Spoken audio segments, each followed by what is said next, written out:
Olá, meus amigos do Adventismo Vivo, sejam muito bem-vindos a mais um estudo da Bíblia por meio da lição da Escola Sabatina. Estamos tratando do tema da liberdade, um conceito sob constante ameaça pela união político-religiosa. É um tema muito bom e como complemento ao estudo aqui da lição da Escola Sabatina Jovem, nós estamos também fazendo a leitura do livro A Lei Dominical Nacional de A.T. Jones.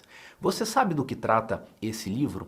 Esse livro fala de um projeto de lei iniciado no Senado Federal dos Estados Unidos no ano de 1888, cujo propósito era promover o domingo como dia de observância religiosa. É por isso que o nome do livro é A Lei Dominical Nacional. E o autor desse livro, A.T. Jones, um professor de um colégio adventista, foi perante a comissão do Senado dos Estados Unidos defender que esse projeto de lei deveria ser encerrado, exatamente porque ele feria o tema da liberdade. Então, é um livro muito instrutivo, nós temos muito a aprender com ele e eu convido você a acompanhar a leitura desse livro que nós estamos fazendo aqui no canal Adventismo Vivo. Vou deixar o link da playlist na descrição deste vídeo e também na tela final. Você está convidado a não apenas estudar a lição da Escola Sabatina, mas também fazer conosco essa leitura extra. Tudo bem? Então, agora vamos para o estudo da lição de número 5, que tem o título Separação Igreja-Estado. Atenção aqui, você que é professor, você que está incumbido de fazer a recapitulação dessa lição de número 5, existe um risco aqui nesta semana. O risco de o assunto ficar repetitivo, de falar mais do mesmo. Por quê? Olha o título, Separação Igreja-Estado. O que você vai falar? Que não pode haver união entre igreja e Estado? Isso é óbvio e isso já está sendo tratado desde a lição de número 1. Então é necessário iniciar esse estudo com clareza do que vai ser abordado e de qual é o objetivo do estudo de número 5. Então, algumas perguntas que você pode fazer para explicitar o objetivo do estudo aqui na classe. Eu anotei assim: como deve ser a relação entre a igreja e o Estado? E a resposta aqui é muito simples. Deve ser uma relação de separação. Os exemplos históricos nos mostram que a união entre a igreja e o Estado só causou mal, só causou destruição, só causou perseguição. E daí você vai para a próxima pergunta. Como o cristão deve agir em relação aos governantes? E qual a razão dessa pergunta? Bem, se nós dizemos que deve haver separação entre a igreja e o Estado, pode ser que alguns entendam o seguinte: se deve haver separação, se as coisas religiosas não se misturam com as coisas políticas, então eu, como religioso, devo ser um opositor do Estado. Eu devo ser um inimigo do governo. Será que esse é o papel do cristão? A Bíblia nos chama para esse tipo de postura? Então, a pergunta definitiva que vai nortear o nosso estudo é a seguinte: como o cristão deve agir em relação aos governantes? Faça essa pergunta na sua classe. Como o cristão deve agir em relação aos governantes? Responder essa pergunta é o propósito do estudo dessa semana. E para responder essa pergunta, eu separei aqui 5 passagens para nós lermos e entendermos qual é o ensino bíblico a esse respeito. E a primeira passagem é exatamente o texto-chave desta semana, Mateus 22, a partir do verso 15. Vamos ler? A minha Bíblia diz assim: Então, retirando-se os fariseus, consultaram entre si como o surpreenderiam em alguma palavra. Ou seja, os fariseus estão armando uma cilada para Jesus. Mas não apenas eles. Eles se envolveram com um outro grupo para tentar pegar Jesus de improviso. Verso 16. E enviaram-lhe discípulos juntamente com os herodianos, para dizer-lhe: Mestre, sabemos que é verdadeiro e que ensinas o caminho de Deus de acordo com a verdade, sem te importares com quem quer que seja, porque não olhas a aparência dos homens. Duas informações importantes para nós tratarmos aqui. A primeira delas é que as pessoas que vão até Jesus são fariseus e herodianos. E por que isso é relevante? Porque fariseus e herodianos são de partidos distintos, não apenas distintos, mas de partidos políticos com interesses contrários. Os fariseus eram nacionalistas. Isso significa que eles viam da pior forma possível a dominação do Império Romano sobre Israel, sobre o reino de Judá. Essa dominação romana sobre os judeus era vista pelos fariseus até mesmo como um problema religioso. Porque se a Bíblia ensina que Deus é o único soberano, admitir um outro soberano seria estar em oposição à lei de Deus. Esse era o partido dos fariseus. Já os herodianos, como o próprio nome sugere, eles eram pró-Herodes. Herodes era um rei semita, porém colocado no governo da Judéia por ordem de Roma. Se nós fôssemos usar uma expressão depreciativa que ficou comum na política brasileira de algumas décadas atrás, nós poderíamos dizer que Herodes era um rei pelego, porque fazia intermediação entre o povo judeu e o Império Romano. Então perceba que dois partidos com interesses opostos, eles se unem num propósito comum. E qual é esse propósito comum? Armar uma cilada para Jesus, para ver Jesus ser destruído. E aqui nós temos uma lição muito grande para nós. Não confie em partidos políticos. A história bíblica mostra que partidos opostos se uniram para tentar condenar Jesus. Maldito o homem que confia no próprio homem. A segunda informação interessante é que o verso 16 diz que foram enviados discípulos para falar com Jesus. Ou seja, os líderes mesmo não foram pessoalmente, eles enviaram os seus aprendizes, porque provavelmente eles eram pessoas conhecidas e eles queriam deixar velada a sua intenção de armar uma cilada para Jesus. Bem, esses discípulos dos fariseus e dos herodianos foram e apresentaram uma questão para Jesus. Verso 17. Dize-nos, pois, que te parece? É lícito pagar tributo a César ou não? Em outras palavras, Jesus, nós vamos pagar o imposto do império ou não? E por que essa era uma cilada? Por que essa era uma pergunta perversa? Veja como a lição explica isso aqui na página 48, fazendo uma citação do livro O Desejado de Todas as Nações.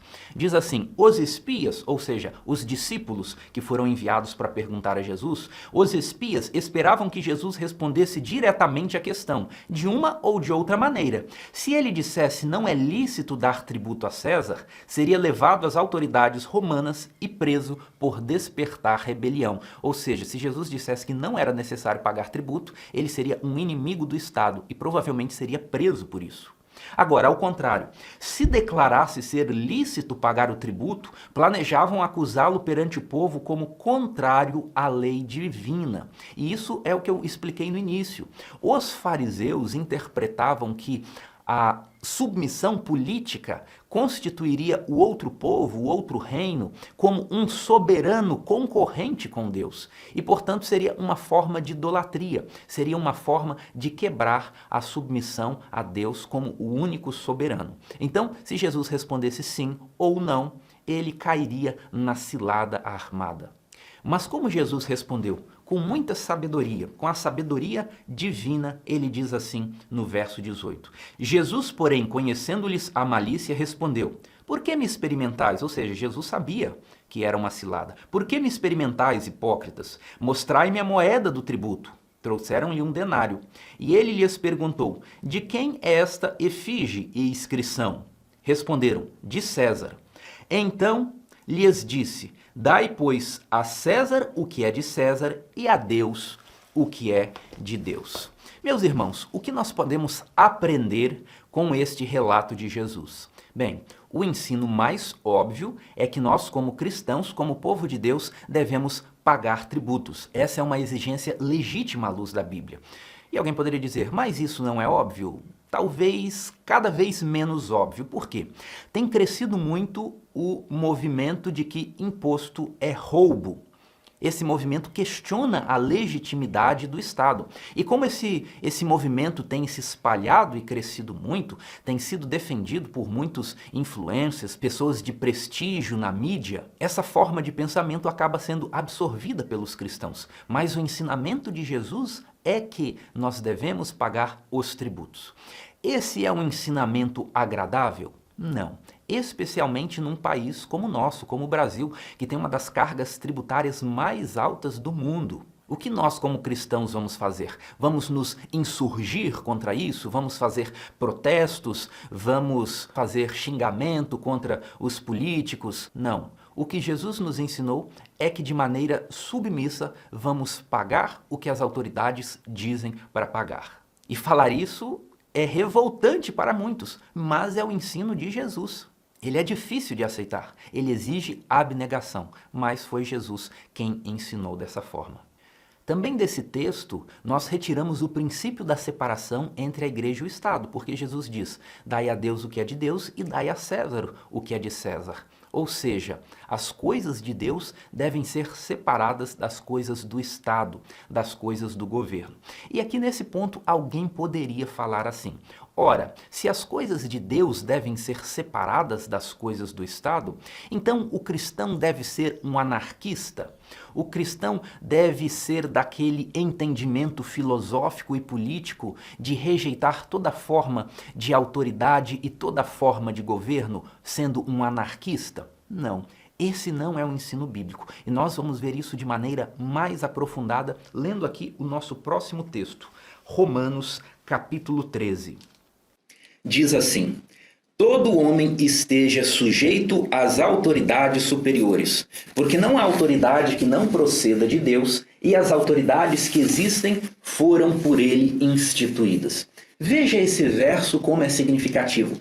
Todas as autoridades que existem foram instituídas por Deus. Então, o governo de esquerda foi instituído por Deus da mesma forma que o governo de direita.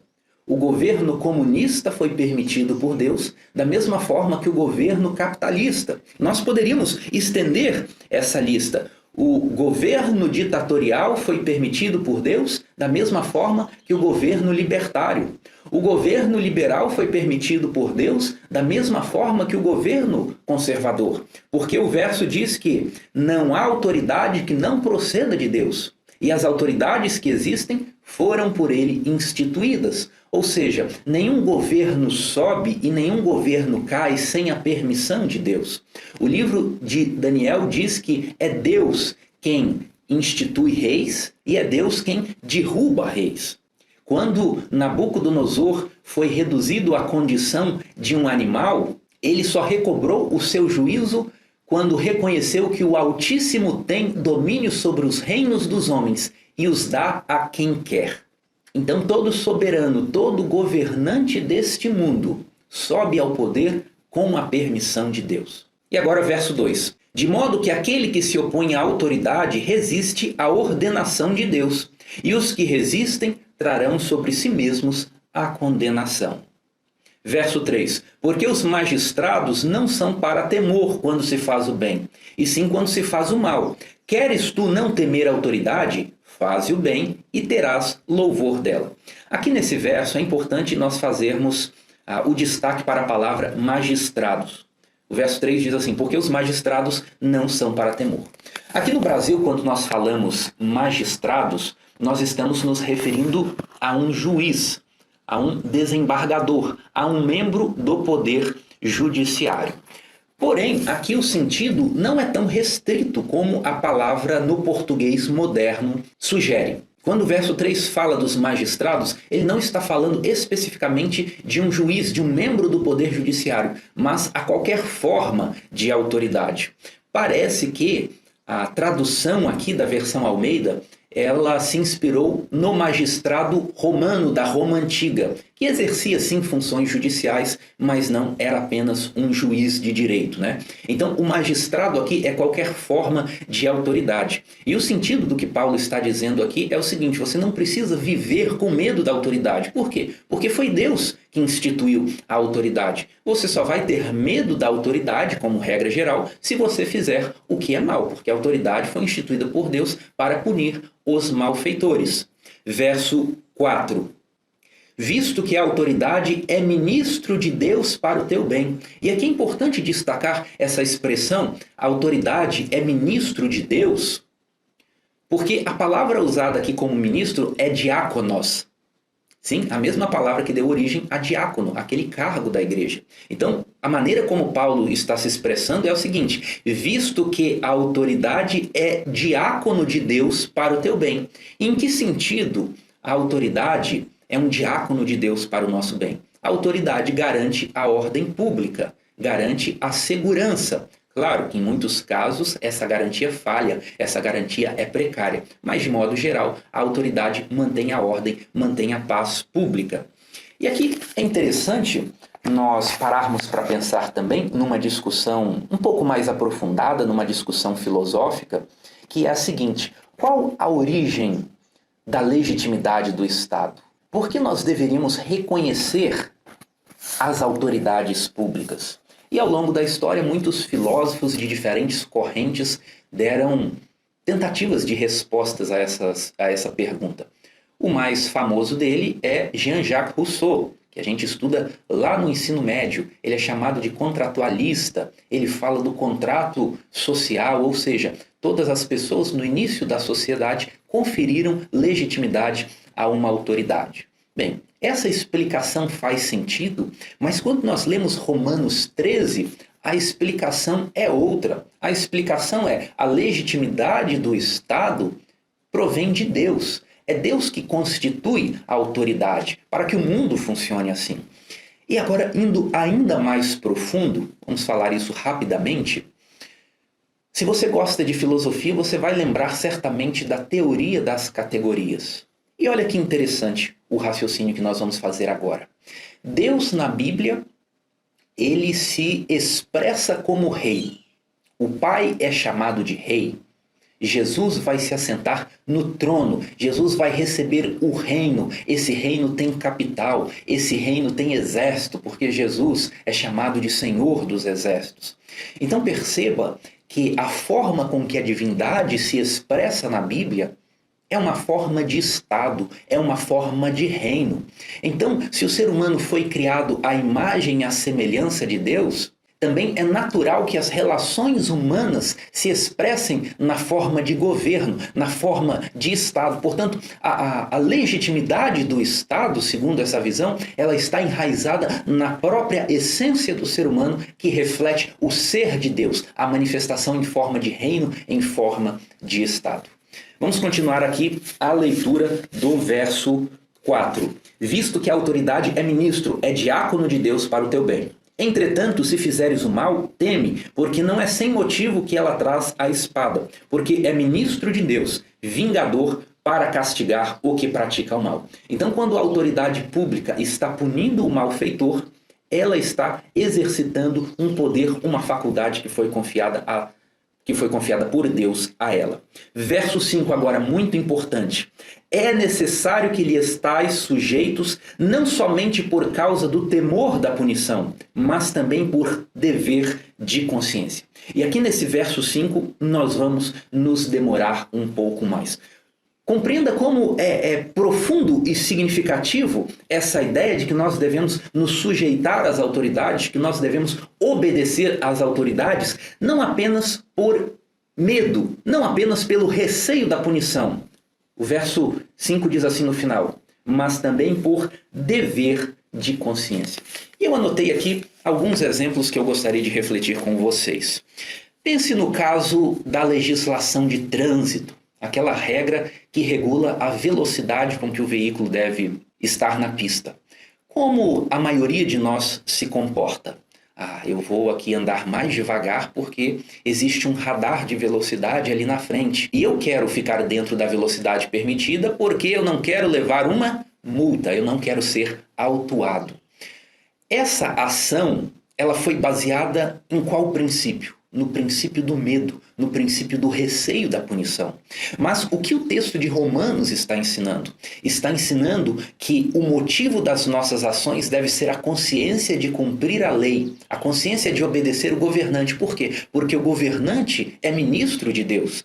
Então, qual deve ser a motivação das nossas ações, por exemplo, nesse caso do trânsito? Eu vou obedecer a regra, eu vou obedecer a velocidade permitida, porque a lei é assim, porque é correto agir assim, e não porque eu posso levar uma multa. Compreende? Esse é o sentido do verso 5, quando diz que é necessário que lhe estais sujeitos não somente por causa do temor da punição, mas também por dever de consciência.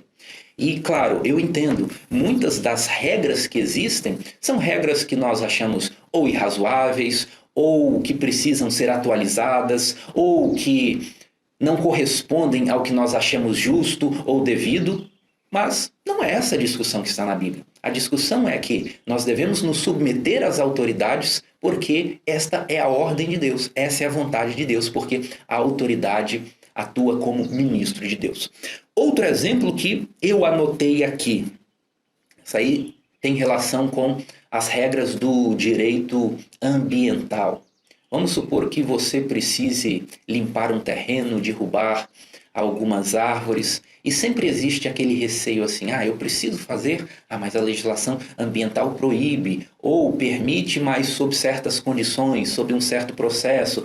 Eu vou fazer aqui, mas estou com medo de ser pego pelo IBAMA e ter que pagar uma multa.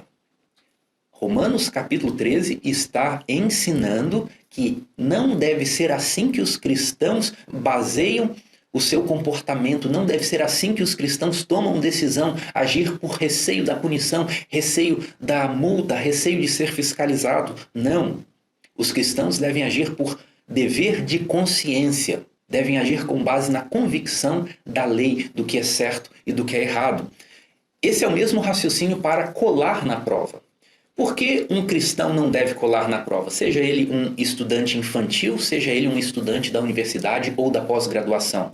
Ele não vai deixar de colar na prova porque se o professor flagrar ele colando, ele vai receber 0 e vai ficar reprovado. Não, o cristão não toma sua decisão baseado no medo da punição. Ele toma a decisão baseado no princípio. Eu não vou fazer isso porque é errado, porque é desonesto. Outro exemplo aqui. Pirataria e violação de direitos autorais. É um tema muito polêmico, mas a legislação é clara e proíbe cópias não autorizadas de materiais com direitos autorais. E isso é muito relevante porque nós vivemos hoje numa era muito informatizada. Então, nós podemos ter vídeos, nós podemos ter arquivos de texto, nós podemos ter imagens que são protegidas por direitos autorais, mas que nós as usamos.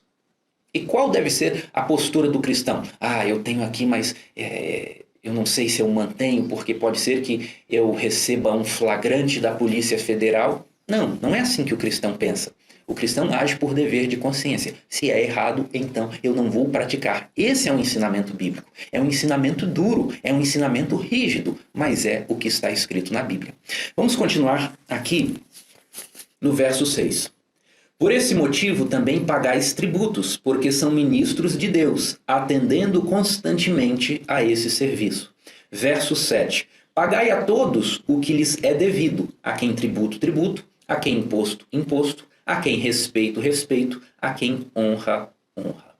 Eu quero destacar aqui o final do verso 7, porque ele está dizendo que nós não devemos pagar apenas tributo, ou seja, o que nós devemos ao Estado e às autoridades não é apenas dinheiro, não é apenas uma prestação física ou material. Nós também devemos respeito e honra. Preste atenção nisso aqui. A Bíblia está ensinando que nós devemos respeito e honra às autoridades. Então, diante desse ensinamento bíblico, eu pergunto para você, é uma atitude moralmente correta vaiar políticos? Não, certamente não. Quem vai a um político, quem xinga um político, quem fala, é ladrão, é um incompetente, não está tomando uma postura de honra, mas sim uma postura de ataque. E eu quero ampliar ainda mais essa discussão perguntando a você, e o caso de protestos e manifestações? quando se aglomeram aquelas multidões e vão diante de um órgão público ou em alguma avenida importante da cidade, lá em Brasília, quem sabe, e ficam gritando palavras de ordem para os governantes. Essa é uma atitude cristã? Para responder isso, eu quero ler um texto que aparece aqui na lição, na página 49, que é a página da leitura de sexta-feira. É uma citação do livro O Desejado de Todas as Nações, está aqui na página 49 da lição e diz assim: o governo sob o qual Jesus viveu era corrupto e opressivo. Então, compare com a nossa situação. Você acha o governo sob o qual você vive corrupto? Se você responder sim, saiba que o governo sob o qual Jesus viveu era corrupto. E eu digo, certamente muito mais corrupto que qualquer governo da atualidade. Por quê? Porque na atualidade nós temos mecanismos de controle que dificultam muito a corrupção. Ainda assim, ela existe, mas os mecanismos de controles da modernidade dificultam muito a corrupção.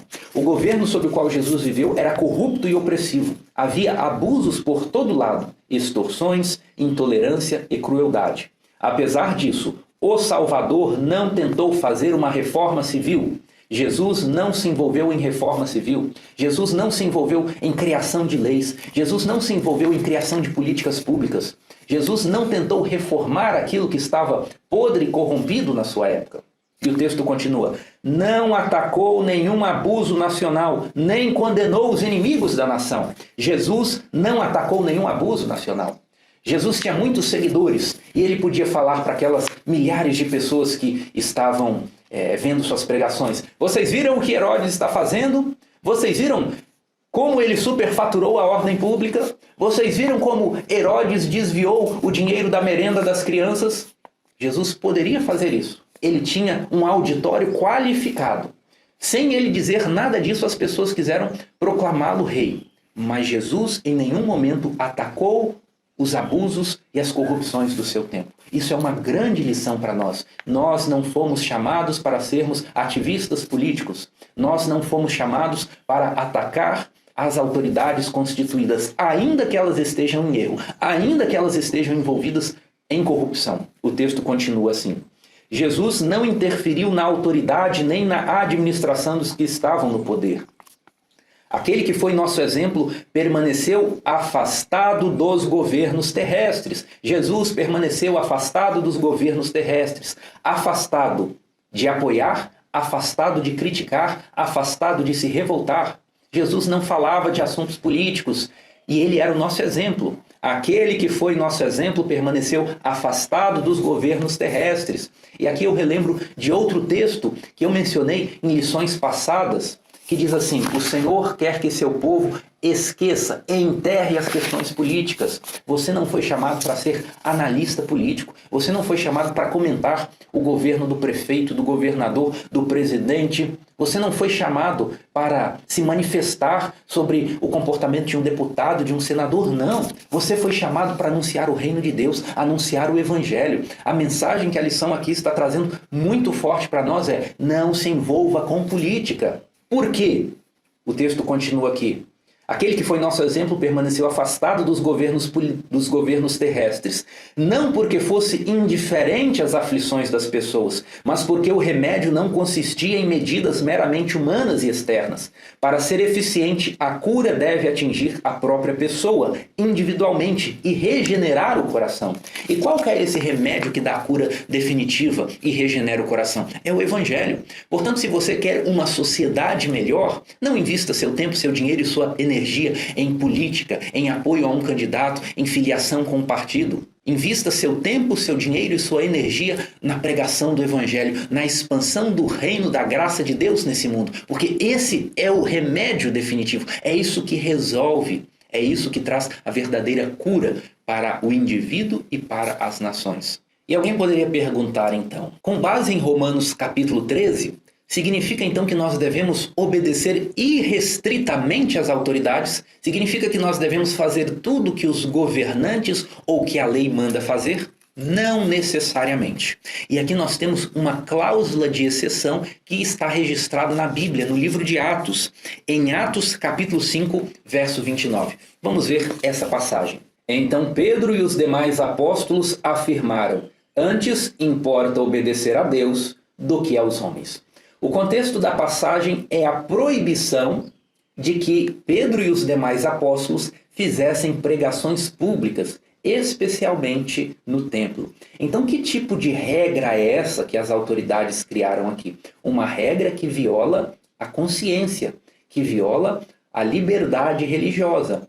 Uma regra que é contrária à palavra de Deus, que nos manda pregar a todos os povos, a todas as nações, o Evangelho. Portanto, qual é o princípio que nós extraímos desse texto? Quando as regras humanas, quando as ordens dos governantes conflitam com a palavra de Deus, com a vontade de Deus, nós devemos obedecer a Deus e não aos homens. Veja a fala de Pedro: antes importa obedecer a Deus do que aos homens. E nesse ponto é oportuno nós relembrarmos aqui a história de Lutero, que aparece na parte de domingo. No século XVI, o poder civil estava unido ao poder religioso. E como Lutero ensinava algo que era diferente da ortodoxia católica daquele tempo, a sua, entre aspas, heresia era punida pelo Estado. Porque igreja e Estado estavam amplamente ligados. E diante da dieta de Worms, Lutero respondeu o seguinte: a menos que eu seja convencido pelo testemunho das Escrituras ou pelo mais claro raciocínio, não posso me retratar e não me retratarei, pois é perigoso a um cristão falar contra a consciência. Aqui permaneço, não posso fazer outra coisa, que Deus me ajude. Qual era a retratação que estava sendo proposta? Que Lutero abandonasse os princípios ensinados pela Escritura e concordasse com a opinião da autoridade. Então aqui está um choque entre a vontade de Deus e a autoridade humana. Nesse caso, Lutero exemplificou o princípio que aparece aqui em Atos 5, 29. Antes importa obedecer a Deus do que aos homens. Mas eu também quero conversar aqui com vocês de uma forma complementar de ver essa questão.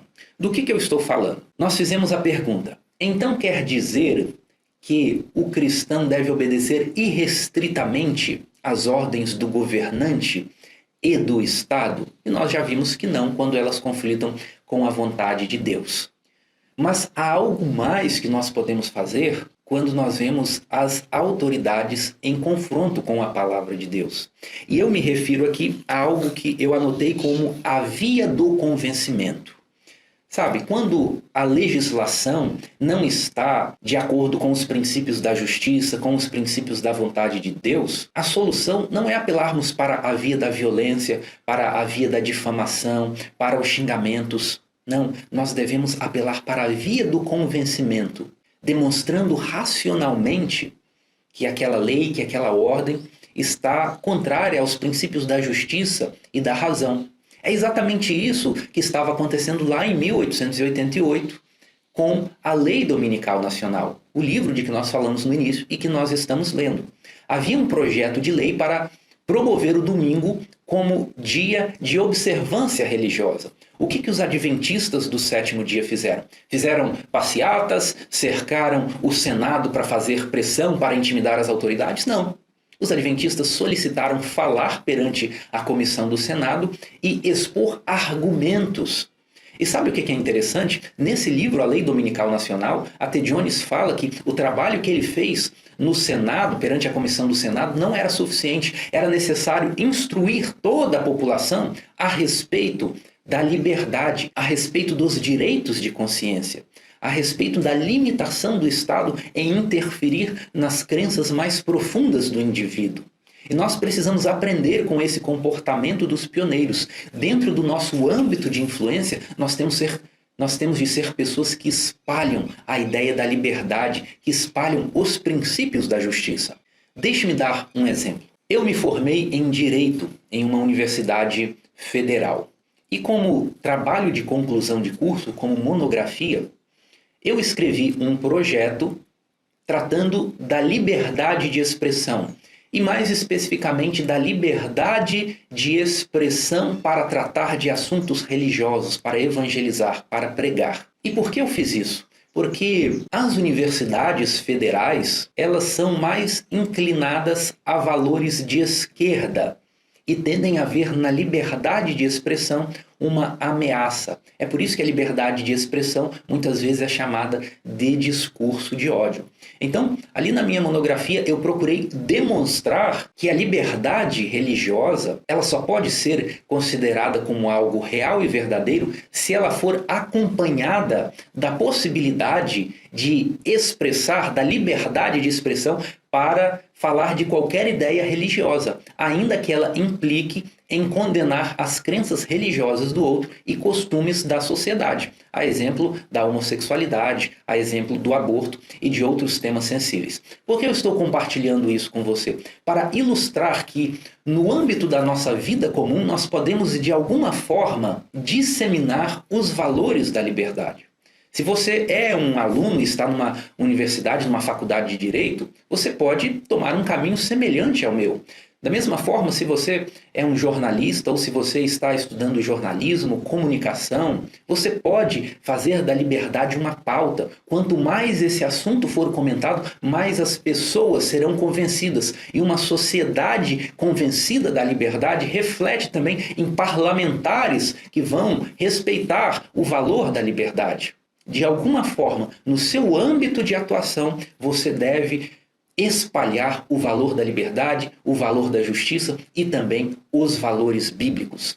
Então, se por um lado, quando existe conflito entre a vontade do governante e a vontade de Deus, nós vamos sempre optar pela vontade de Deus, por outro lado, nós também vamos fazer uma obra de convencimento, uma obra de esclarecimento na população, para que os valores da justiça, os valores da liberdade sejam cada vez mais introduzidos e solidificados no coração das pessoas. E aqui eu quero perguntar a você, para que você responda nos comentários. O que você acha que pode fazer no seu âmbito de vida para disseminar esses valores da liberdade? Deixe escrito aqui nos comentários, eu estou curioso para saber como você vai fazer isso no seu cotidiano. E agora vamos para o nosso quarto texto de estudo, que está lá na carta a Tito, capítulo 3. Lembra-lhes que se sujeitem aos que governam, às autoridades, sejam obedientes, estejam prontos para toda boa obra.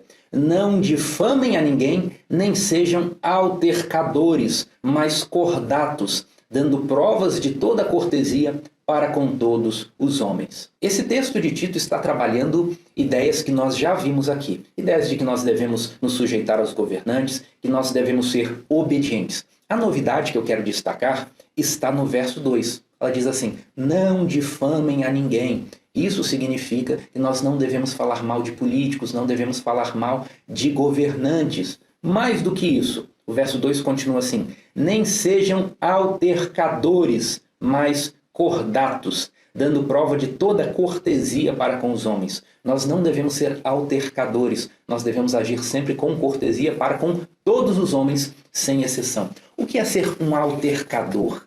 É ser briguento, é ser resmungão. E aqui, especificamente, briguento e resmungão em relação a coisas que estejam ligadas aos governantes. Então, todo ano é aquela mesma história. Por exemplo, chegou a hora de pagar o IPVA. Eu vou pagar o IPVA? A estrada está toda esburacada, os governantes não fazem nada, a gente paga caro. Eu entendo quem fala isso. De fato, a nossa carga tributária não corresponde às prestações estatais que nós recebemos. Mas o princípio bíblico é: não seja altercador, não seja briguento, não seja resmungão, não fique reclamando da autoridade, não fique difamando as autoridades. Outro exemplo que nós poderíamos dar: as discussões políticas nas redes sociais. Elas são acompanhadas de muita ferocidade e de até mesmo de xingamentos de cristãos defendendo o candidato A, defendendo o candidato B, criticando aquele candidato, criticando o outro. Nós não devemos ser altercadores, não devemos ser briguentos, não devemos ser resmungões, nós devemos ser cordiais com todos os homens. E aqui eu quero chamar a atenção para mais um ponto prático. 2024 é ano de eleições municipais. Geralmente são as eleições que mais exaltam os ânimos das pessoas. À luz de tudo isso que nós estamos estudando, como você vai se comportar nessas eleições? Você vai levantar bandeiras? Você vai defender um partido político? Você vai xingar o outro concorrente, o outro candidato? Você vai se inflamar defendendo suas ideias e criticando as ideias do partido oposto? Como você vai agir?